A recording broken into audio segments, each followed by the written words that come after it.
бейнелеу сабағынан қандай сызықтарды білеміз біз балалар? Қандай сызықтарды білеміз? Түзу сызық және қисық сызық. Қандай фигураларды білеміз? Дөңгелек және үшбұрыш және өте жақсы. Балалар, кемпір қосақта 7 түрлі сөз болады екен. 7 қасиетті сан. Біз математикадан 7 санды өттік па?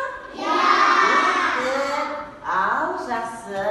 7 түсте ең алғаш жоғарыдан бастап санаса, жоғарыда қызыл түс. Келесі қызғылт түс. Қызғылт түстен кейін сары түс. Сары түстен кейін жасыл түс. Жасыл түстен кейін аспан көк түс. Сосын тоқ көк түс.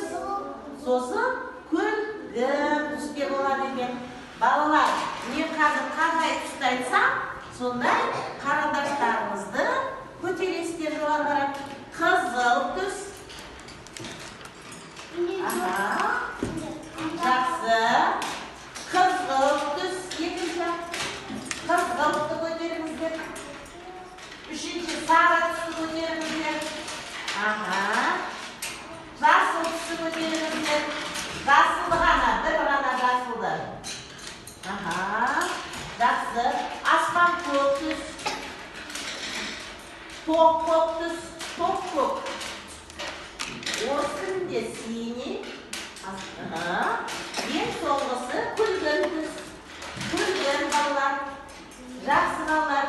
Түстерді сіздер өте жақсы таңдап тұрсыздар. Балалар, енді қандай кескінге ұқсайды екен?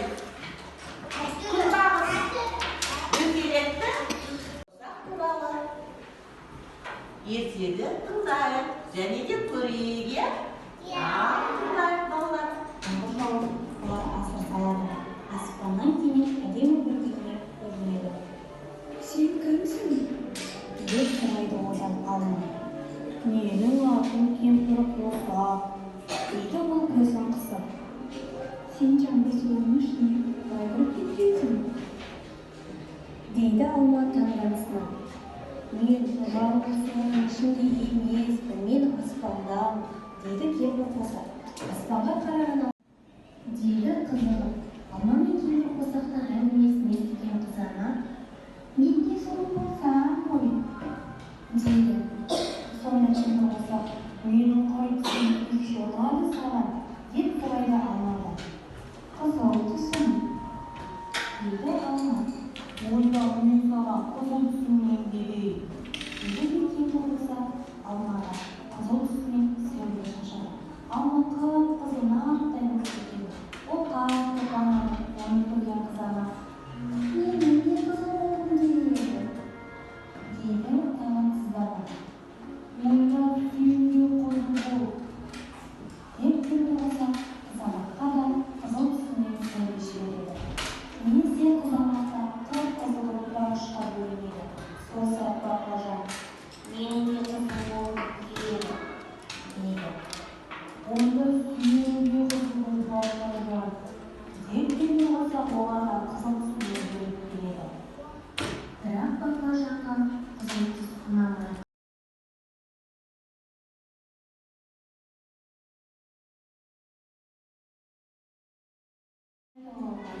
Мәселен, көк түс, деп қызыл түстің үстіне көк түсін шашып жібереді.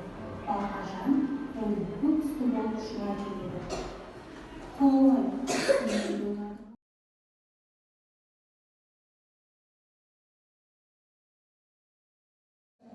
Қой, менің түсімде түс ешкімде жоқ, дейді.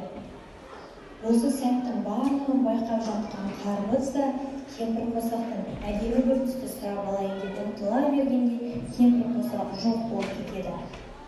Қарбыз болса жасыл күйінде Әрбір жеміс жидекке кемпір қосақ не беріпті? Сөз беріпті, сәулесін беріпті. Сонымен балалар, бүгін сіздермен салатын кемпір қосақ. Кемпір қосақ неден кейін шығады екен? Жаңбыр жауып өткеннен соң күннен астында шығатын түстер екен. Кемпір қосақ көргендеріңіз бар ма еді?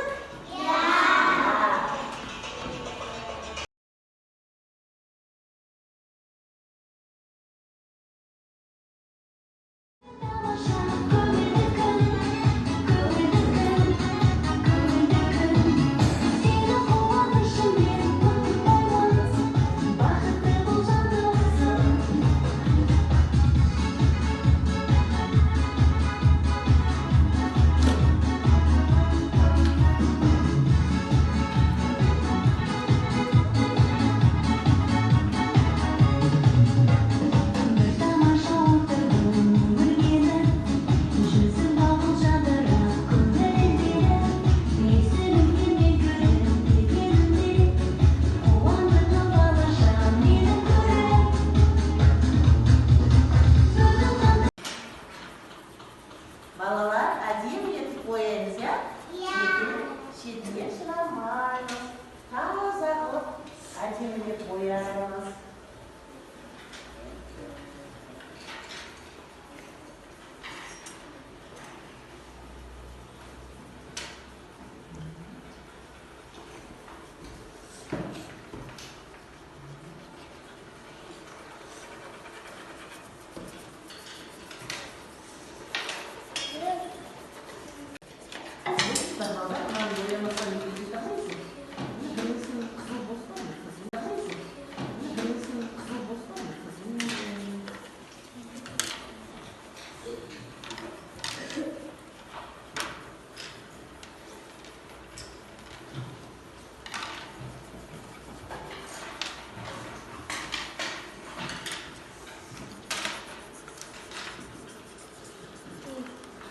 Әдемілеп кескіндейміз балалар, я? Ұқыпты, шетінен шығармай, әдемілеп ұқыпты етіп бояуға әрекет жасаймыз.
Балалар.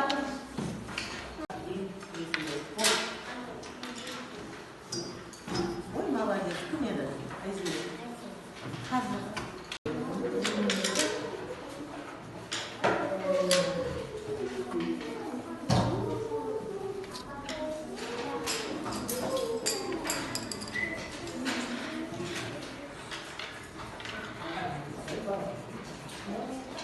Бұлттарды күнді салып қойып тұрмын, қазір әдемі.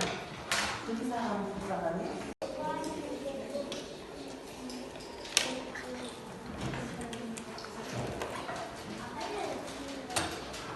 Қаламдар мынандайға сал, қаламды сал.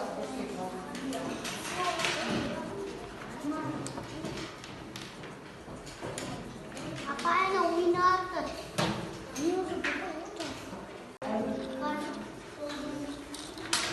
Тамаша, балалар.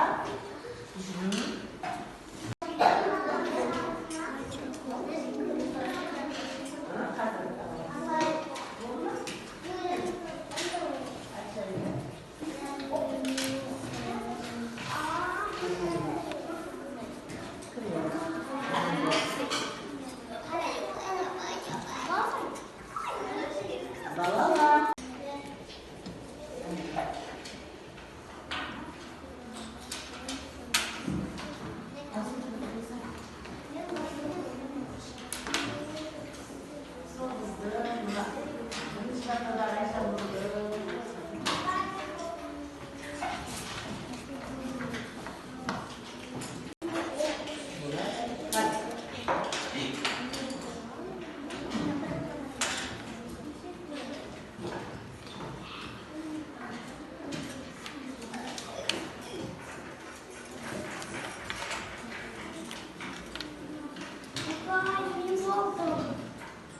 тамаша.